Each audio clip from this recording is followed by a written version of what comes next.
La voie du véritable pardon de Pasteur Marcelo Tchounassi. Chapitre 5. Comment pardonner? Grand 1. Les principes conduisant au pardon. Grand G. Mourir à soi-même. J'ai été moi-même confrontée à une telle situation quand je me suis convertie. J'ai voulu vivre pleinement la parole. Je suis allée voir la fille que je fréquentais dans ma jeunesse pour lui annoncer que nous ne pouvions plus continuer de nous voir, car cette relation était contraire à la parole de Dieu. Elle-même ne savait pas que j'étais devenue chrétienne. Alors, non seulement elle n'a pas du tout apprécié cette rupture, mais de plus, elle a mis en doute ma sincérité au sujet de ma mise en pratique de la parole. Puis, elle s'en est prise à moi physiquement devant tout le monde. Alors que j'aurais pu riposter, comme n'importe quel homme l'aurait fait en de pareilles circonstances, je suis restée calme en priant Jésus de m'aider. Des mois et des années ont passé sans qu'elle ne m'adresse la parole. Elle a continué sa vie et 3 ans après, elle s'est convertie. Imaginez seulement qu'à l'époque, je l'eusse également agressée physiquement et insultée. Jamais elle ne se serait convertie. Bien-aimés, sachez que tant que vous serez vivants, Satan enverra des personnes vous blesser, car il saura d'avance comment vous réagirez.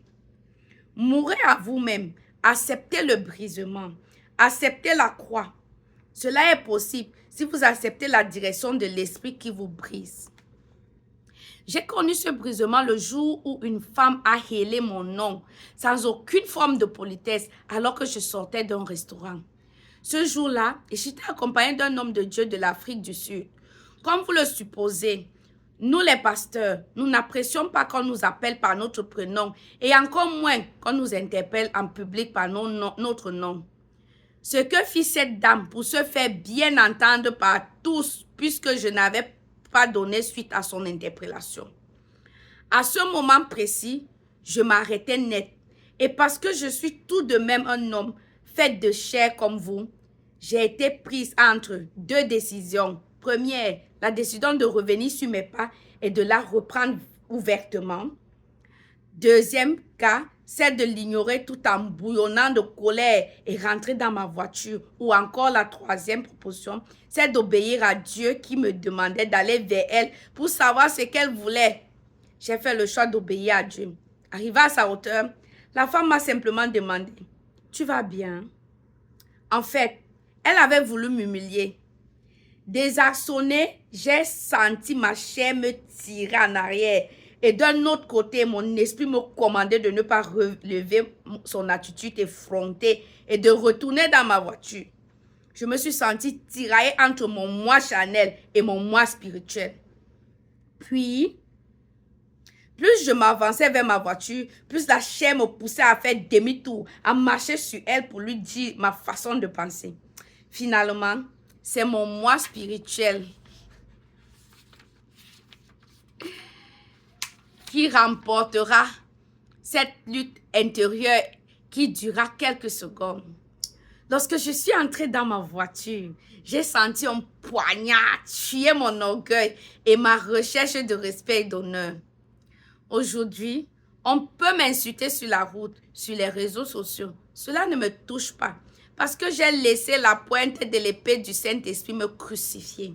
En clair, vous avez mal tant que vous êtes vivant. Acceptez qu'on vous tue et qu'on vous crucifie par des choses qui vous font mal. Et à force, vous n'aurez plus mal. Bien-aimés, si vous voulez grandir spirituellement, n'esquivez pas la croix. Écoutez ce que le Saint-Esprit vous ordonne de faire et obéissez. Obéissez pour ce que vous devez réparer, arranger, restaurer. Obéissez pour le pardon que vous devez offrir. N'oubliez pas, Dieu est toujours au contrôle. Il se sert aussi bien du positif que du négatif pour bâtir votre vie. Rappelez-vous que personne ne peut vous faire de mal sans la permission de Dieu. Vos offenseurs sont des ennemis sous contrôle. Ils ne font pas ce qu'ils veulent. Ils n'accomplissent que le plan de Dieu dans et pour votre vie.